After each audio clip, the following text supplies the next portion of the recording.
There's a specific syntax in Python that I found very confusing when I was learning Python. And it was usually when I was looking at somebody else's generated work or something that was created.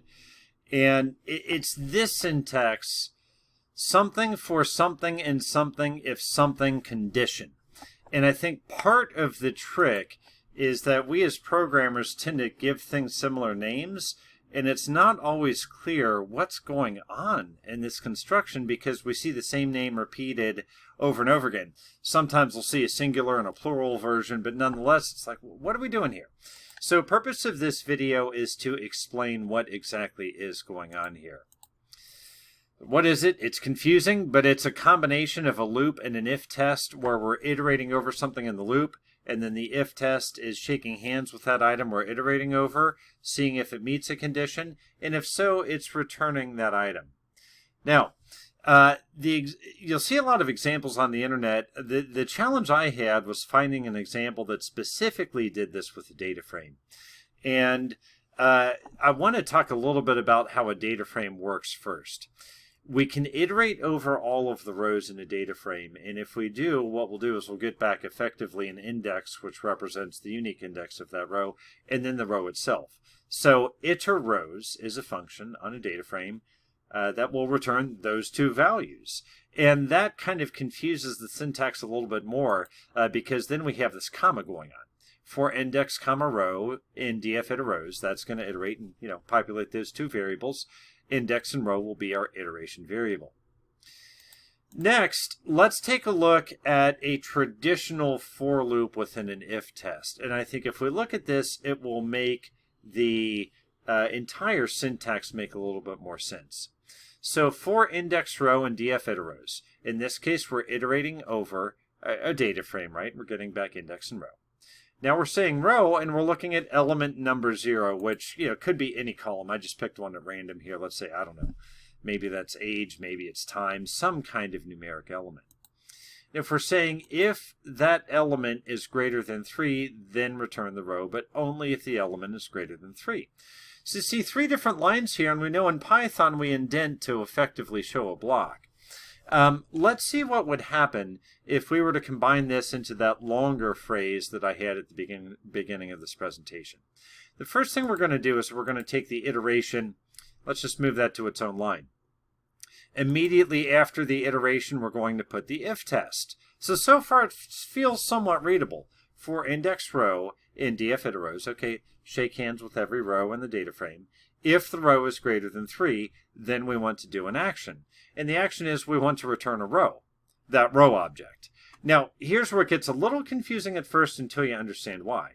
That thing we're returning goes up front. So we say row for index row in df.iterrows if row is greater than 3. It's the same thing we saw before, just put into one line. And oh, by the way, typically those colons will go away. Many times we're going to be using this in a data frame query, so many times you'll see this in square brackets. And finally, we get back to that first title slide and we can read it a bit more. So let's take a look at the loop. For foo and allFoo. Okay, there's some collection called allFoo. We're going to iterate over it. Every time we iterate, we're shaking hands with one element. That element is foo. If the first item of that element, probably it's a list in this case, if it's greater than 3, then we're going to return that entire row. That's what it's saying here. Now, with that being said, let's take a look at a quick example in a Python notebook. It's one I've already been working with, so all I'm going to do is put in this one line because the data is already loaded. So I have here a list of health clinics in the city of Cincinnati, and I want to make a subset of only those which close late.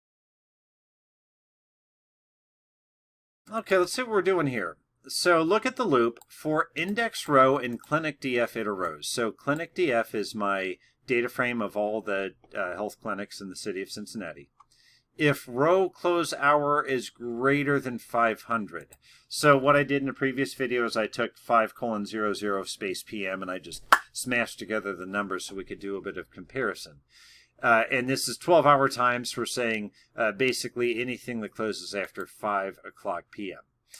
And now it gives back to us a collection of clinics that close late, but it's not really easy to read. Now, we can take advantage of something else here. This is a row just like a typical DataFrame row, and we can slice it as we typically slice DataFrame rows. I'm going to just copy something I've done a bit earlier to make this easier. Let's say I want to grab the health center name, the address, and its Monday close time. I can simply append that after this row that's about to get returned. So you see that very first word is that object that's about to get returned. And if we really want to jam more things into one line, we can put a selection on that and say, okay, only give me these columns. But I urge a bit of caution. I think early in my career, I tried to get cute and do things in one line. Later in my career, late in my career, I decided it's better to be more verbose and more readable. One big reason is if something goes wrong and all you have is a line number, the less things that line does, the easier it is to diagnose. But nonetheless, let's see what happens here. And you see now we get a much more succinct result. The Bobby Stern Health Center closes at 6:30. Dental closes at 7. Millvale at Hopple at 6. So see, sure enough, we've received a subset of our list, and these are only the clinics that close after 5 p.m. So as always, I hope this video is helpful to you, and I look forward to reading your comments. Thank you.